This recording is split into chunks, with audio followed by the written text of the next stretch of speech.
Welcome to CBSE English Tutorial, a visual guide.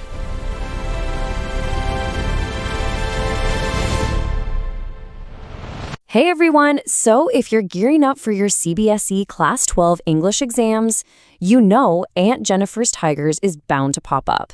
It's a short poem, yeah, but it's loaded with meaning, and let me tell you, examiners just love it. Today, we're going to crack this poem wide open, focusing on the exact questions and ideas you need to nail to get those top marks. Let's jump in. So, right off the bat, this is the big puzzle, right? It's the core of almost every single long answer question you're going to face. You've got this really timid, almost broken woman creating these incredible, fierce, fearless animals. How does that even work? How can two things that are total opposites come from the same person? If you can answer that, you're well on your way to a fantastic score. The whole poem, and I mean the entire thing, is built on this massive contrast.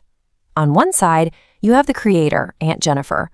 On the other, her creation, the tigers.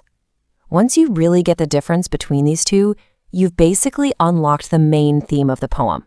So, let's put them side by side and see what's going on. I mean, just look at this. It says it all. Aunt Jennifer is oppressed, timid, fearful, submissive. The tigers, they are everything she's not. Fearless, confident, chivalric, proud, and completely free. They are literally polar opposites. And this isn't just a simple list for you to memorize. This is the central conflict of the poem. The tigers are what she secretly wishes she could be.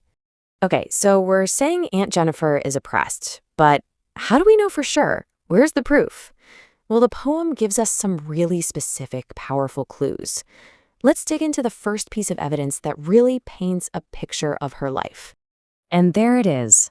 Right in the simple act of sewing, we see her struggle. Her fingers aren't steady and strong. Nope, they're fluttering. And she finds even a lightweight ivory needle hard to pull. Now, you know this isn't just about her being old or weak. It's a physical sign of what's going on inside her. So think about what those fluttering fingers really tell us. They scream nervousness and fear, probably from a whole lifetime of being oppressed. They show us she's been so crushed by her ordeals, her difficult life, that even her one creative escape, her embroidery, has become a huge physical struggle. It's direct proof of her suffering. And hey, don't just take my word for why this is so important. Look at this. These are actual past exam questions. How are Aunt Jennifer's tigers different from her? Why did she create animals so different from her own character? Year after year after year, the examiners ask about this central contrast. Master this point, and you are seriously ahead of the game. Okay, so we've got Aunt Jennifer's side of the story. Now let's flip the coin and look at her creation, the tigers. What is it about them that makes them so powerful and free? This line is everything. It's the direct opposite of Aunt Jennifer's reality. While she is terrified of the patriarchal world she lives in, her tigers do not fear the men. Not at all. They move with certainty, a feeling she probably hasn't had in decades. And that word chivalric, that's a big one. It means they're honorable, brave, confident, and noble. So, what are these tigers really? They're basically a projection of her inner self. They represent her deepest, most secret wish for freedom and power. They are the fearless, confident beings she can only dream of being. In their world of green, they are the masters. And that's precisely what Aunt Jennifer is not in her own world. Okay, if you want to take your answers from just good to great, especially for those questions with higher marks, you've got to talk about the symbols. This poem has a couple, but two of them are absolutely critical to understand. First up, the wedding band.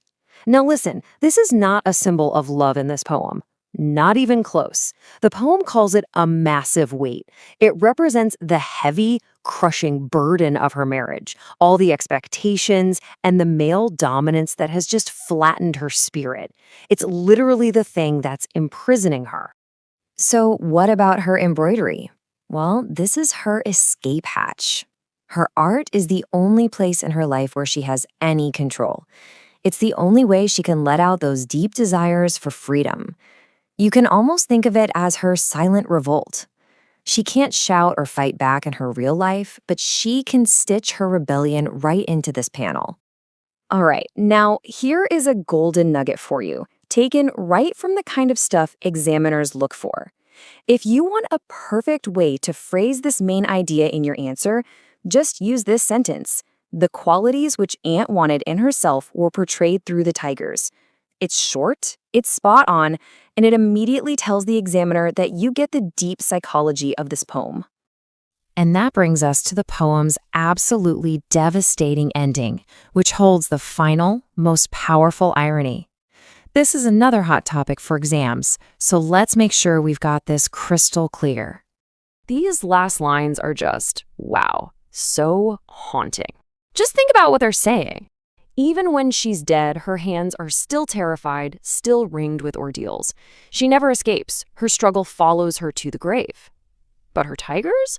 Oh, they just keep on prancing, forever proud and unafraid. This contrast right here is the heart of the poem's final punch. And that is the ultimate irony of it all. The artist dies, forever trapped by the circumstances of her life. But her art, her beautiful, fierce tigers, they live on.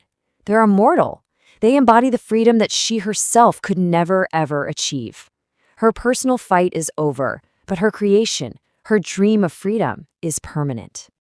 Okay, super important exam tip right here. A huge mistake students often make is they'll describe the tigers perfectly, but they forget to explain why the tigers matter. Remember, the tiger's freedom is meaningless in the poem unless you contrast it with Aunt Jennifer's oppression. You have to connect the two. Their courage is important because it highlights her fear. Their freedom is important because it highlights her prison. So I'll leave you with this final question to think about, and it's a great way to start writing the conclusion for your answer. If her art outlives her suffering, if it immortalizes the freedom she desperately wanted, does that mean she won in the end? Through her quiet, creative rebellion, did Aunt Jennifer actually find a lasting form of freedom after all? It's a really powerful idea to wrap things up with. Thank you for watching. See you again in a bit.